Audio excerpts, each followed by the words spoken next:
Now, let's talk about your blog.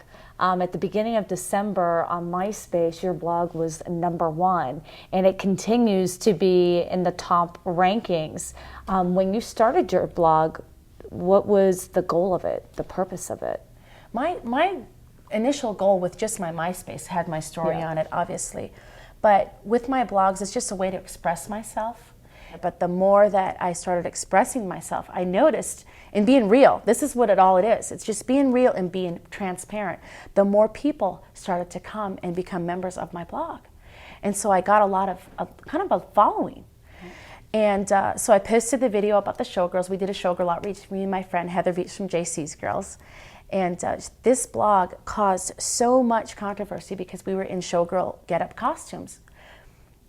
And we didn't see anything wrong with it. We had Jesus signs that said, "Jesus loves you, Las Vegas," pimps, prostitutes, showgirls, gays, addicts, every type of person that someone would normally completely reject.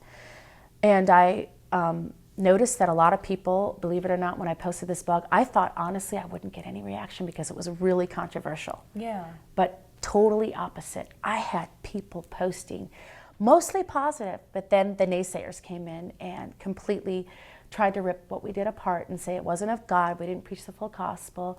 You talk about bringing hookers and prostitutes to church. What are the reactions to people at your church when they see this? I mean, it's usually kind of frowned upon. Yeah, you're right, it really is, and especially, I found this in Vegas, that a lot of churches are so afraid of the sin in Vegas that a lot of the churches are really judgmental and legalistic, believe it or not, in Las Vegas.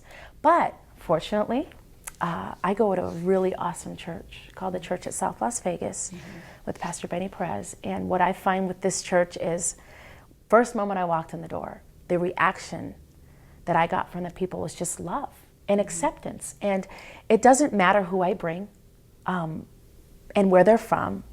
If it's a pimp, if it's a prostitute, if it's a stripper or a porn star, they embrace everyone. Well, girl, you have an extreme gift because not a lot of people can do what you do, going out into the streets and working with that class of people, but also having a #1 blog too, you know, and dealing with the critics the way you have, you know. And I love my critics, by the way. I do. And I just really, what I want people to see is this world's changing. You know, God never changes, but our world changes around us. And if we're not relevant to what the world's doing around us, we will lose the people that we're trying to reach. Where do you see Hookers for Jesus going in the future? I see Hookers for Jesus doing so many things. I have things on my website that explain what one thing I want to do is create a program for the women that get arrested. It's just an educational program, classes they can go to. In lieu of jail time, they can learn about prostitution and the history of it, the diseases associated with it. They can learn about programs to help them get out of it, job skills, job training. And then eventually I would love to have a home for women that are transitioning to this lifestyle, to another lifestyle. So if you want to find out what Annie's up to, you can go to hookersforjesus.net, fishnet, or you can go to her MySpace, which is being featured right now on this lower half of the screen.